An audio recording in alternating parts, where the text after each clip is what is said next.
મિત્રો, આજે આપણે જોઈશું विषय हिंदी धोरण 7 जिसमें काव्य 1 बेटी।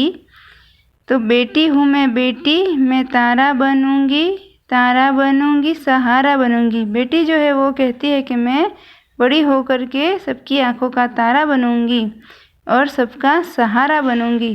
गगन पे चमके चंदा, मैं धरती पे चमकूंगी। जैसे गगन में चंदा चमक रहा है वैसे ही मैं धरती पर चमकूंगी, अपना नाम रोशन करूंगी। धरती पर चमकूंगी, मैं उजियारा करूंगी। धरती पर चमकूंगी और जगत में उजियारा करूंगी, यानी ज्ञान की ज्योत फैलाऊंगी, उजियारा करूंगी। बेटी हूँ मैं बेटी, मैं तारा बनूंगी। पढ़ूंगी लिखूंगी, मैं मेहनत करूंगी। मैं पढ़ूंगी लिखूंगी और मेहनत करूंगी। अपने पाँव चलकर मैं दुनिया को देखूंगी। मैं अपने पाँव पर खड़ी होंगी और दुनिया को देखूंगी। दुनिया को देखूंगी, मैं दुनिया को समझूंगी। मैं दुनिया को देखूंगी, उसे समझूंगी। फूल जैसी सुंदर मैं बागों में खिलूंगी। फूल जैसी सुंदर मैं बागों में खिलूंगी।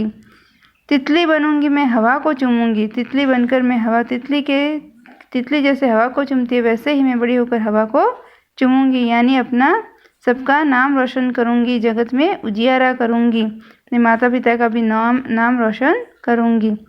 हवा को चूमूंगी, नाचूंगी गाऊंगी। हवा को चूमूंगी और नाचूंगी और गाऊंगी। हवा को चूमूंगी यानी मैं बड़ी बनूंगी और ऊपर उठूंगी, अपनी उन्नति करूंगी और सबको आगे बढ़ाऊंगी। विद्यार्थी मित्रों, अब इसके जो शब्दार्थ है वो आपको नोट में लिखने हैं, मुहावरे लिखने हैं।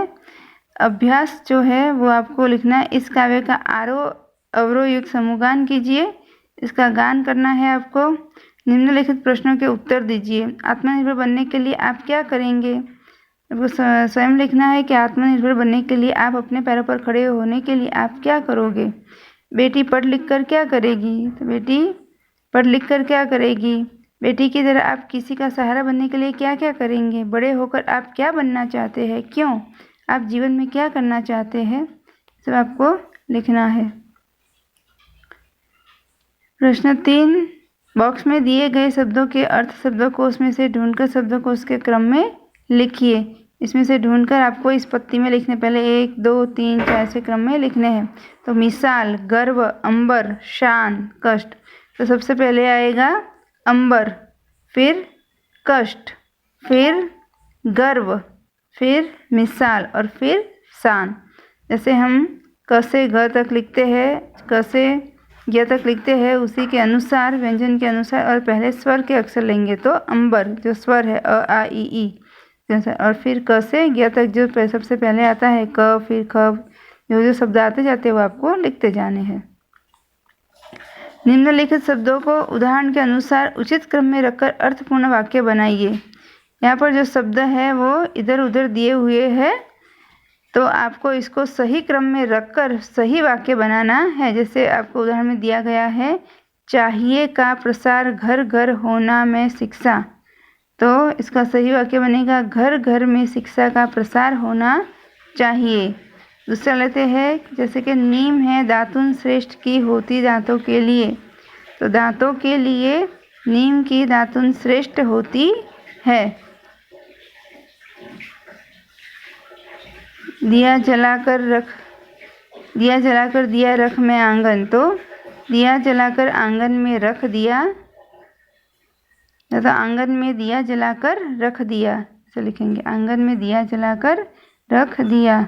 ऐसे ही दूसरे जो वाक्य है आपको सही क्रम में लिखकर फिर सही वाक्य बनाने हैं।